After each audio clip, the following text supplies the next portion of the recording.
السلام ورحمۃ اللہ۔ حضرت مسیح موعود علیہ السلام کا یہ شعر ہے،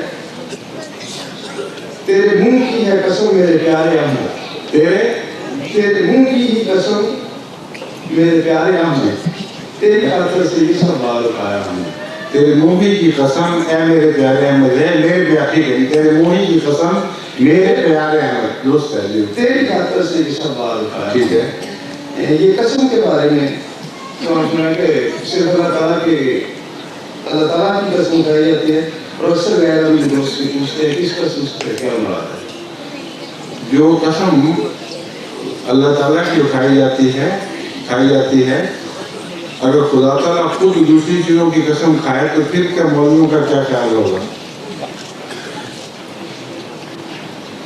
قرآن کریم میں جو خدا کا کلام ہے مختلف چیزوں کی قسمیں کھائی ہیں، وَالسَّمَاءِ ذَاتِ الْبُرُوجِ وَالْيَوْمِ الْمَوْعُودِ، اس آسمان کی قسم جو بروج والا ہے، وَالْيَوْمِ الْمَوْعُودِ، اور یوم موعود کی قسم ہے، وَالسَّمَاءِ ذَاتِ الْحُبُقِ، اس آسمان کی قسم جو رستوں والا ہے۔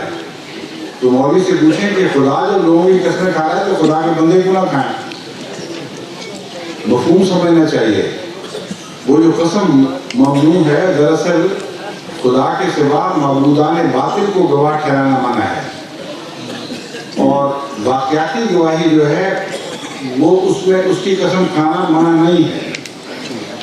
قسم سے مراد گواہی ہے، سمجھ رہے ہیں آپ؟ اور کسی کی گواہی دینا اپنی ذات میں منع نہیں ہے۔ اگر وہ شرک والی گواہی ہوگی تو منع ہوگی، ورنہ نہیں۔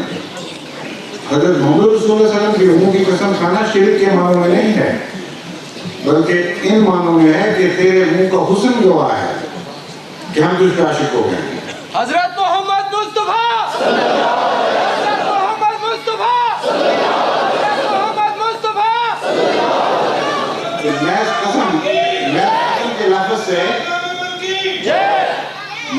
کے لفظ سے اعتراض نہیں پیدا ہوتا، دیکھنا ہے کہ مضمون کیا بیان ہوا ہے، سمجھ گئے؟